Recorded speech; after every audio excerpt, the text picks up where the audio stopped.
Salut, bonjour à tous et bienvenue dans ce troisième épisode de J'irai Junpei chez vous. Et je suis aujourd'hui en compagnie de Pépé de Monsieur Pépé Garcia. Écoutez, j'espère que vous allez bien. Et Pépé, aujourd'hui, tu vas tout nous dire. Tu vas nous dire absolument tout sur là où on est, là où on va aller. Et comme pour les autres, comme pour Gigi et comme pour Zulu, on va évidemment te donner une petite checklist que tu vas essayer de réaliser pendant l'émission.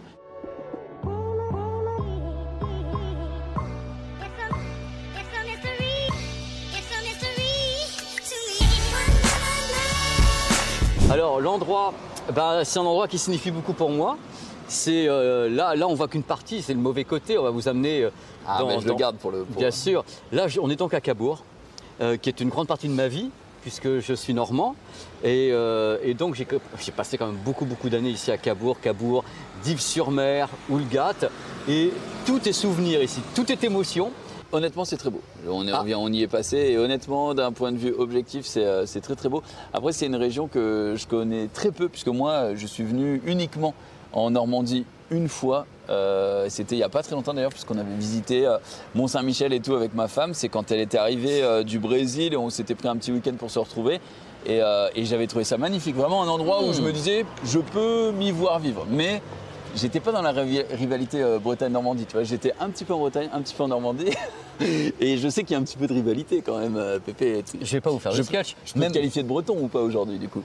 Pardon? Vous pouvez répéter la question?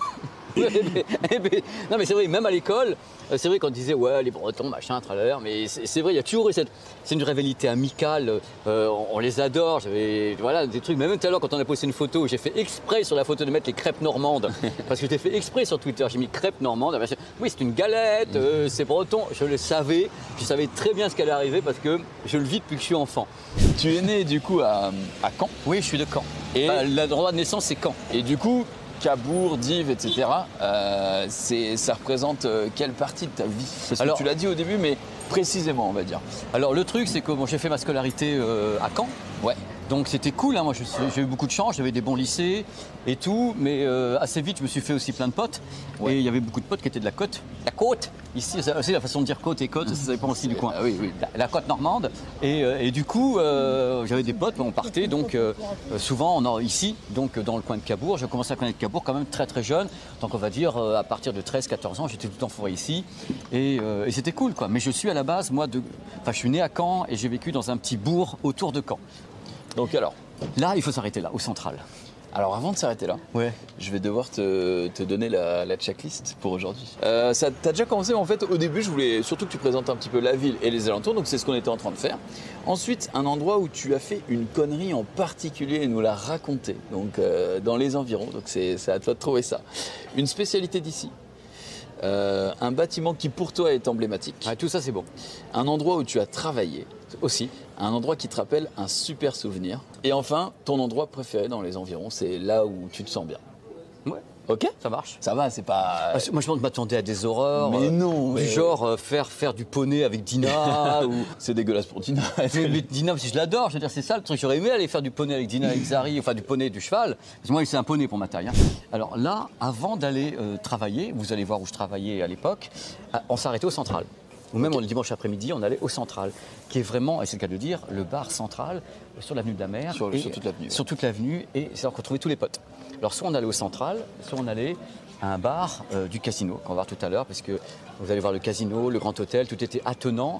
Comme on avait des potes partout, on prenait des pots le soir. Mais le Central, pour les gens qui sont à Cabourg, c'est particulier. C'est historique, ce bar est historique. J'ai fêté mes 20 ans à Papeete, puisque j'étais à Tahiti à ce moment-là. Et je me suis pris la biture de l'année, enfin on m'a eu. Et j'ai eu tellement le Titanic dans ma piole que je me suis dit mais plus jamais quoi. Et puis les gens qui ont fait des photos quand j'étais par terre en train de gerber avec le pied dessus comme un trophée, ils m'ont montré les photos le lendemain, moi par terre comme une merde. Mais c'est pas possible quoi. Je dis mais plus jamais je descends aussi bas quoi. Je veux dire. Et c'est le mec qui a plus de fierté, qui a plus rien. Il y a des moments où t'as plus de vie quoi.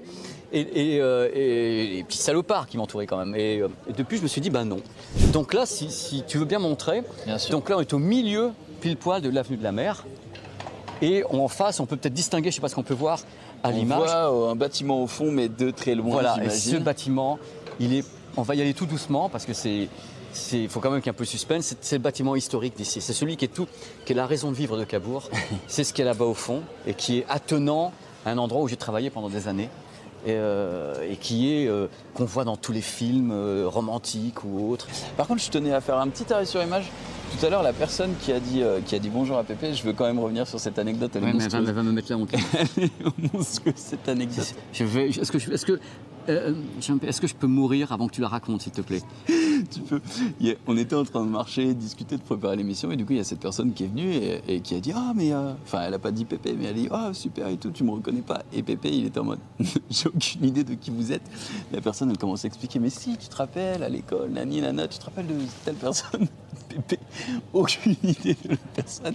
Attends. Et là, elle repasse avec son ami et je suis mort à l'intérieur. Mais attends, qu'est-ce que c'est que cet enfer? Si, c'est normal. La fessée. La quéquette et la quéquette ambrée. Et la quéquette en coffret, messieurs, dames. Parce que quand même, ce qui est important, c'est qu'il y ait la fessée et la quéquette en coffret. Mais c'est parfait. C'est une région qui ne manque pas d'amour ici. Hein. Là, si tu veux montrer les pains justement qu'on montait tout à l'heure, parce qu'on a vu des... Là, j'ai vu des dingueries dans cette boulangerie. On a également la chance d'avoir ici des boulangeries assez ouf, dont des pains... Voilà, énormes, qui sont ronds comme ça, de la boulasse. Vous ne le voyez pas, mais vas-y, fais la forme, parce que c'est un peu loin avec la caméra, c'est vraiment... Tu peux la montrer. Ils sont comme ça. Mais je ne veux pas rentrer alors qu'on n'a pas... Ils sont juste là, voilà. Bonjour. Bonjour. Tu vois? Ici. Donc c'est de la boulasse. Donc là, tu peux faire un tour dans le sens... Donc l'avenue de la Mer, regardez, elle est quand même super belle. Et là, vous avez le soir les petits lampadaires, vous avez tout le monde à poil et tout, des gogo danseurs, des gogo danseuses, les bars de pole dance dans la rue. Truc de folie, il y a des éclairages au plafond, mais non. Mais... j'ai plongé, moi. J'étais en mode, mais putain. À Cabourg, on a plus son balnéaire familial avec les topless. Je me disais, putain, mais c'est le Club Med ici. Je comprends pourquoi les Parisiens. Ils arrivent tous. Le petit train de l'amour. Oh là là, c'est. On peut tout même pas rater le petit train de l'amour. C'est le petit train de Cabourg, c'est toujours un moment délicieux. Il n'existait pas à l'époque où j'y étais. Ils l'ont rajouté depuis. Pourtant, il a l'air d'avoir ton âge, si je puis me permettre. On passe un bon moment. C'est le meilleur moment de ma vie. Toi, du coup, tu étais dans le son depuis le début, quoi. Depuis le début. Moi, j'ai commencé avant ma table de mixage. Ma première table de mixage, c'était une BST. Les gens qui connaissent peut-être cette marque, BST à l'époque. J'ai commencé à mixer, j'avais 11 ans, dans ma petite chambre. Et j'ai commencé j'ai eu la chance d'avoir une famille qui m'a offert les magnétophones à bande, les TEAC. J'ai commencé à fabriquer mes jingles vers 11 ans et demi, faire des jingles, des trucs comme ça pour la radio, où je travaillais bénévolement. J'officiais. Ouais, c'était bénévole, tout ça, c'était pour me faire la main et parce que ça me faisait kiffer. Puis je suis un passionné, moi je vais au bout des trucs. Et donc je faisais mes jingles moi-même, je faisais mes montages, je remixais des morceaux, je retravaillais des morceaux avec des synthétiseurs pour changer la sonorité. Je remontais des morceaux. Et je coupais, parce que c'était des bandes. Donc tu coupais, tu collais les bandes sur le théâtre et tu refaisais comme ça des montages, des jingles. Et je mixais tout ça et j'avais des parents qui me laissaient faire tant que je ramenais des bonnes notes. Ouais, c'est ça. Le truc, c'était le deal. Tu es bon à l'école, on veut bien. Tu te foires, on coupe tout. Alors crois-moi que la carotte, elle était gigantesque. Moi, j'ai un bac économique et philo. Okay. Et j'ai bifurqué après, mais assez rapidement, pendant 2 ans, sur ce qui était à l'époque un DUG d'anglais, donc un bac +2 en anglais, parce que l'anglais m'a toujours tiré. Ouais, mais je suis allé plusieurs fois en Grande-Bretagne, j'y ai même la chance d'avoir fait, je vais déjà expliquer, un exchange entre le lycée où j'étais et un lycée anglais. On avait le correspondant, le pen pal anglais qui venait chez toi. Et après, tu allais chez lui. Donc, il faisait les cours avec moi en France. Et moi, après, je faisais les cours avec lui en Grande-Bretagne, à Newton Abbot. Et donc pendant 2 ans comme ça, j'ai eu la chance de découvrir avec donc un Anglais et ses potes, David Bowie que je connaissais pas, les Cure. Donc j'ai vécu ça sur place. C'est-à-dire que vous vous rendez pas compte à quel point pour un mec comme moi, ça a été un moment de ouf de se dire que tu as pu découvrir des artistes qui étaient à la limite pas trop connus pour des gamins comme moi. Gamins, je parle de quelqu'un qui avait 11 ans et demi, et les Cure ou machin ou truc, tu vois, c'était pas tellement connu. Et en allant en Grande-Bretagne, j'ai découvert tous ces groupes qui sont... j'ai découvert Elton John, j'ai découvert tous ces artistes parce que je suis resté en Grande-Bretagne avec eux et qu'on écoutait à la radio sur la BBC les nouvelles chansons de Frankie Goes to Hollywood ou bien des trucs comme ça. Et moi, j'avais 11 ans. Je surkiffais de ce que ça m'a apporté en tant qu'être humain d'avoir une autre culture, d'avoir une ouverture d'esprit et de pouvoir adapter tout ça après à ma vie en disant bah voilà, il y a tout ça qui existe dans le monde, il n'y a pas que la Normandie. On a le casino là, tu nous as parlé du Grand Hôtel. Tout Yes. à l'heure, tu m'as dit que dans le Grand Hôtel, il y avait une salle. Un restaurant, salle un Marcel rest- Proust. Voilà, le restaurant Marcel Proust. Tu m'as dit aussi qu'il y avait eu des films qui avaient été Ah tournés. oui, plein, parce qu'ici à Cabourg, il y a le Festival du film romantique. Ok. Donc il y a beaucoup d'artistes, il y a le Louche qui a tourné ici, il y a plein de gens. Donc tous les ans, il y a le Festival du film romantique qui se tient donc au casino, avec ici c'est attenant. En général, ils ferment cette place-là Ok. et t'as tout qui se passe ici. Voilà. Eh bien, on arrive directement sur la plage de Cabourg. La promenade. Cabourg plage. Voilà. Avec le casino du coup que vous voyez en fond Ouais. derrière, le Grand Hôtel qu'on vient de voir de face. Ouais. Bon, la plage Pépé, c'était quoi? C'était tous les jours? Tous les jours. Tous les jours. Tous les jours, parce que franchement, c'était. C'est vrai que le temps, on va pas se mentir, on n'est pas à Marseille, mais la plage, c'est une plage de cette dimension, si tu veux aller dans l'autre sens. Parce qu'il faut quand même que tu montres un petit peu au petit Ah loulou. oui, c'est parce grand. que là, Je on sais a pas donc. jusqu'où ils peuvent pas Là, voir, mais- on a donc Cabourg. Mais après, quand on va de l'autre côté où il y a le bateau, je ne sais pas si on le voit là-bas, on va vers une autre partie de la côte. On n'avait pas le beau temps, on n'avait pas la chaleur, mais on avait ça. Et franchement, le cadre est idyllique. Hein. Et on avait cet endroit incroyable, on va à la Vue-sur-Mer et Il y a autres. des gens qui se baignent hein, d'ailleurs. C'est assez Ah, impressionnant là, parce je qu'à dois mon dire que avis, moi-même, je suis un peu. toi, t'es un frileux. Hein. Alors, le problème n'est pas là. Je vais être franc, je me suis baigné une fois ici parce qu'on m'a jeté dedans. Mais je plaisante pas. Non, mais elle est quand même fraîche. Et j'arrive pas. Il faut que ce soit un bain, moi. En plus, c'est assez propre, la flotte globalement ici. Ouais, ouais. Bah, Non, regarde, il n'y a pas de déchets, il n'y a rien du tout. Elle est assez propre. J'ai jamais vu de problème de flotte sale ici à Dives ou à Cabourg. Et non, ça a vraiment été idyllique. Et je dis encore, j'ai eu une chance de ouf parce que cet endroit, c'est pour ça que je suis devant. Et puis, vous me connaissez, moi je suis un mec qui est très émotif et je suis très très ému de voir ça parce que si j'avais pas eu ça, ce casino, la discothèque, les expériences, un patron qui m'a fait confiance, alors qu'il avait quand même une boîte qui avait une grosse capacité. Si je foirais sa boîte, je foirais sa saison. Je foirais des millions de francs. Et il m'a fait confiance et c'est la première fois qu'un patron faisait confiance comme ça dans la vie, alors que j'étais un gamin. J'emploie le mot gamin à bon escient.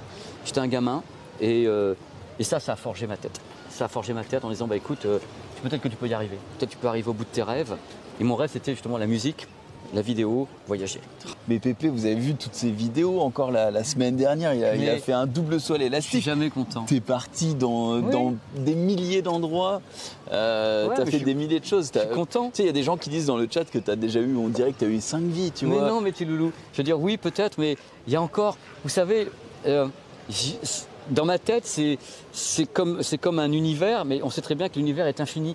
J'ai toujours des trucs où je me dis, je me dis que ça peut paraître con, c'est très personnel. J'aurais pas le temps de faire tout ce que je veux dans ma vie parce que je mourrai avant et je veux aller dans l'espace. J'ai des idées de folie sur des trucs et j'ai envie de voir les voitures volantes, des tas de trucs comme ça, tu vois. J'ai plein de trucs, mais déjà, c'est vrai qu'on est tous la somme d'expériences. C'est-à-dire que ce que nous sommes tous, c'est une somme d'expériences. Et mon expérience, moi, elle commence vraiment ici. Du coup, pour toi, le bâtiment emblématique dont je te parlais tout à l'heure dans la checklist, c'est le casino. Le casino de Cabourg. Et bah écoute, on peut déjà le checker de cette checklist. Et en plus, bah, du coup, c'est aussi l'endroit où tu vas travailler finalement. C'est l'endroit où j'ai commencé à me dire que peut-être je valais quelque chose. Récemment, j'ai essayé justement avec Mouloud Achour, qui avait un projet avec Click. Et moi, on devait faire une émission high-tech avec Mouloud. On n'a pas réussi à la faire. Et ça fait 3 fois qu'on essayait avec Mouloud, déjà. Ah ouais. Et parce que Mouloud est un mec génial, il est formidable, je m'entends super bien avec Mouloud Achour. Et avec Click et avec Canal. Et on n'a pas réussi. Et pourtant, c'est même pas une question de potes, puisque ce sont des potes. Et c'est que derrière, la chaîne a du mal à se dire, on va faire une émission tech avec Pépé. Ouais, on va financer. On va financer. Et moi, je leur avais dit, mais ne me dites pas qu'il n'y a pas des marques comme Samsung ou autres qui ne seraient pas capables de foutre du fric sur la table pour avoir une émission tech avec le petit logo en bas. Ils le font bien pour d'autres entités. Ouais. Et ça n'a jamais marché. Oui, là, il y a un truc intéressant. C'est un truc qu'on allait, c'est un golf miniature. Oh, mais attends, mais ça a l'air trop stylé. Et je venais faire des images ici quand j'étais plus jeune. Donc, tu as tout, un golf miniature super cool. Oh là là, on peut jouer sous la Tour Eiffel. Voilà. Génial. Puis il est là, je peux vous dire que si je me rappelle comme ça, c'est qu'il est là depuis longtemps. Hein. On a. Bah tiens, regarde, ça c'est ton époque et ça c'est celle de maintenant. Ça fait Pardon. Et 1953. c'est cela, C'est oui. ça. Et ben justement, on va y arriver. Raconte-nous, Pépé, peut-être montre-nous. Ah non, je peux pas montrer, mais Quand- je sais ce que j'ai fait. Quand t'étais ado, tu en Oh. as bien fait des conneries. Des conneries, j'en ai fait mais j'en ai fait. Surtout en tant que DJ, je me dis, je sais pas pourquoi je l'associe à des gens, tu sais, de la nuit, des fêtards, des mecs qui déconnent, quoi. Et là, j'espère qu'il y a prescription dans ce que je vais dire. Parce que des conneries, j'en ai fait. Et là, un soir, on nous a pris une connerie. On voulait déconner, on était plusieurs. Je veux c'est entre 12 et 15 ans. Et on avait une bombe de peinture. Et on a fait quelque chose qui a dû faire marrer beaucoup les automobilistes. Mais peut-être pas tout le monde. Peut-être pas la mairie. Alors, vous savez que l'endroit s'appelle Cabourg. Eh bien, nous, on avait tagué quelques pancartes. Pas beaucoup, hein. Celle de l'entrée de Cabourg, celle qui, quand tu viens de Caen et que tu arrives à Cabourg, on avait rajouté « moi le cul ». Ce que faisait Sabour, moi, le cul. Ça fait Cabourg, moi le cul. Et donc, il y avait plusieurs... J'ai honte, hein. Il y avait plusieurs... J'étais jeune. Il y avait plusieurs... Ça nous faisait rire, nous. Il y avait plusieurs pancartes quand on arrivait ici. C'était nous. Mais faut pas... C'était il y a longtemps. On n'en voyait pas... C'était... Et puis, c'était une... Ah bah attends, il y a la mairie de Cabourg qui arrive en courant. Mes potes de tout à l'heure, les policiers en plus. Il y a pire comme blague. Hein. Oui. C'était assez potage, c'est très très vulgaire. Ne refaites pas ça. Hein. Non, n'allez pas me taguer toutes les pancartes ici en disant c'est Pépé qui l'a dit. Hein. Il y a quelqu'un qui faisait remarquer tout à l'heure dans le chat que oui. ça avait l'air un petit peu vieillot la population ici. Et non, c'était pas par rapport à toi, je crois. Mais non, mais même, je m'inclus dedans. Je veux dire. Mais du coup, est-ce que parce que c'est pas exactement ce que tu m'as dit tout à l'heure. Tu m'as dit en fait ça dépend vraiment de la saison. La saison. Et là, il faut savoir que c'est le moment où les youngsters sont à l'école aussi. Oui, ouais. Là, ici, tu as plusieurs écoles autour. Les gros lycées, l'université, c'est à Caen. Hein. Ouais. Moi, je suis à l'université à Caen. Ça, c'est Dives. Il y a des goélis sauvages, ouais. Hein? C'est ça. Ça, c'est Dives. Directement, ici. Donc, on a ce ponton. Je pense qu'on va prendre le... Ouais, on peut passer par là. Directement aller voir la voie ferrée. C'est magnifique, hein. Franchement là-bas c'est superbe. Les maisons sont vraiment belles. Je suis content que ça te plaise et j'espère que ça plaît au petit loulou. Du coup on rappelle que c'est là-bas. Hein, Alors là-bas c'est Dives et Oulgat. Là on est à Dives. Et derrière c'est Oulgat. Où il y a les lumières en fin de compte où Ouais. c'est éclairé, c'est Oulgat. Donc là tu vois c'est les endroits où je suis beaucoup allé. Et l'été c'est bien. Ça fait un petit quelque chose. Ah mais de toute façon depuis le début je suis dans l'émotion. Attends, ça le ferait à tout le monde. Bah oui c'est clair, hein, c'est Jean clair. Pays, ça le ferait à tout le monde, tous les gens qui me regardent. Tu viens sur l'endroit où tu as grandi, où tu étais tout le temps fourré, il y a des souvenirs en même temps qui sont liés à ça, parce que c'est ta vie. Tu racontes un morceau de ta vie. Moi, ça, ici, c'est pas que je peux te dire quels sont chaque centimètre carré, mais là, tu as donc. Là-bas au fond, c'est le port de pêche. C'est là où on va aller, parce qu'on va repartir par ce petit chemin pour avoir le contre-jour, qui est très beau. On va passer sur le ponton. On va faire ça, on va le faire assez rapidement et on va aller à l'endroit où les bateaux arrivent. Ok. Là, il y en a un qui est en train d'arriver. Et c'est là où il y a le marché, poisson, la le pêche. poisson. Ouais. Le Ok. poisson. C'est quoi ton endroit, l'endroit où tu te dis bon bah justement si j'ai un petit souci, un truc dans la tête. Luc-sur-Mer, au bout de la baie, au bout de la jetée. Mais c'est trop loin, c'est à 60 km d'ici, ça reste la Normandie. Mais autrement, c'est vrai qu'ici, le port, enfin le port Guillaume, il est derrière, bon, on va voir si on attend d'y aller après. Mais là déjà, tu te mets là, moi je me passer sur la passerelle, se mettre sur la passerelle là-bas, voir les bateaux passer. Mais ça, c'est un truc qui est bateau, entre guillemets, c'est qu'à de le dire. Bah oui, mais, Mais, c'est là où tu te sens bien. C'est donc là où je me... Ici, les dunes ici. Et c'est... voilà, c'est... Tu sais, tu as du mal à répondre à la question parce qu'en fin de compte, c'est ce que je disais tout à l'heure, c'est que tu as vécu ici. Donc tu n'arrives plus à mettre une jauge, il y a un curseur dans ta vie. Tu ne sais pas comment les gens le voient parce que toi, tu mets l'émotion dans l'affaire, étant donné que tu connais, bah oui, que tu c'est es lié ici. à ton histoire. Donc, C'est lié, tu vois, complètement. Dans la checklist, le seul truc qui me pose un problème, c'est la bouffe, là. Parce qu'un truc vraiment d'ici, c'est bien sûr pas les galettes, ah bah parce oui, qu'elles ne sont pas totalement normandes, elles sont plutôt bretonnes. Mais par les gens. du coup, en Normandie, c'est les crêpes ou c'est les galettes? Parce qu'il y a... Le débat, tu sais... Mais non, mais c'est vraiment une question, pour le coup, c'est pas, pour moi, c'est pas comme chocolatine et pain au chocolat, parce que ça, on s'en bat vraiment les couilles, mais... Complètement. Mais c'est ici, vous dites tout simplement des crêpes, parce On que, dit des crêpes. parce que je sais que les Bretons, ils sont en mode, non, alors si c'est du froment, si c'est Bah du oui, machin, mais si c'est de la galette. regarde ce qu'on a fait tout à l'heure, quand je t'ai mis ta photo, j'ai mis crêpes normandes, et ouais, c'est des galettes et tout. Ici, c'est variable, on est passé devant des restaurants où c'était marqué crêpes ou galettes. D'accord. Moi, j'ai toujours dit crêpes, mais je commets peut-être une erreur. Hein. Et les gens me comprennent hein, quand je dis, moi, j'aimerais une crêpe. Oui, bah machin truc. c'est ça, c'est le plus Mais important. la pâte, moi qui connais également bien la Bretagne, la pâte est peut-être un peu plus légère, un peu moins foncée ici que sur les galettes bretonnes. Il faut savoir que Pépé, là, quand on est allé au restaurant, tout à l'heure, il me dit, moi, je mange beaucoup, et je lui dis, écoute, Pépé, me chauffe pas parce que j'ai eu un temps où je mangeais moi aussi énormément. Et Pépé, lui, son repas, c'est 2 galettes. 2 galettes, une crêpe en dessert, il m'a tué quoi. Et moi, bon, après moi je suis en petit régime, donc j'ai fait. Et j'ai terminé avec un paquet de gâteaux. J'ai fait le minimum. J'ai fait le minimum requis, mais c'est vrai qu'il en avale. Hein. Et pourtant, Pépé, il est plus en forme que moi, hein, malgré son âge avancé, si je puis me permettre. Vous pouvez pas imaginer ce que c'est de vivre ça normalement dans sa vie. C'est-à-dire que moi, pour moi, c'est pas que c'est normal, mais c'est quoi là, c'est ton univers. C'est mon univers. Là, on rentre vraiment dans. Ouais. Dans la genèse de Pépé, dans la jeunesse de Pépé en même temps. Ouais. Et là, tu es là et vous êtes là. Là, pour moi, c'est j'emporte des gens avec moi dans ma vie et c'est hyper c'est émotionnel, quoi, tu vois. Je te mets dans le sac à dos si tu veux, comme ça t'emmènes littéralement les gens dans ton sac à dos, quoi. Voilà, et tu te dis, putain, ces endroits, c'est quand j'avais vu Zoul aussi, parce que Zoul, ça m'avait beaucoup. J'ai trouvé ça vachement bien ce qu'il avait fait aussi avec toi et c'est vrai que Dina, tout ça, les chevaux et tout, j'ai adoré. L'Acrobranche, j'ai adoré. Et là, je vous propose un truc différent, quoi. Bon, en arrêtant les blagues, il y a quand même un moment où tu vas arriver en retraite. Est-ce que toi, tu vas... ben, c'est vrai. Est-ce que toi, tu le vois, tu la vois comment? Bah écoute, je ne peux pas savoir ce qui va se passer. D'abord, le truc qui est important, que tu n'as pas évoqué, c'est la santé. Ah oui, c'est pour ça que j'ai dit, tant que tu as les 2 pieds... Voilà. Le truc, c'est que là, ça fonctionne, la machine fonctionne, il y en a même trop. Oh là là, messieurs, dames. Ça reboot de temps en temps. C'est le truc, je suis aussi chiant à 2h du matin qu'à 10h du matin.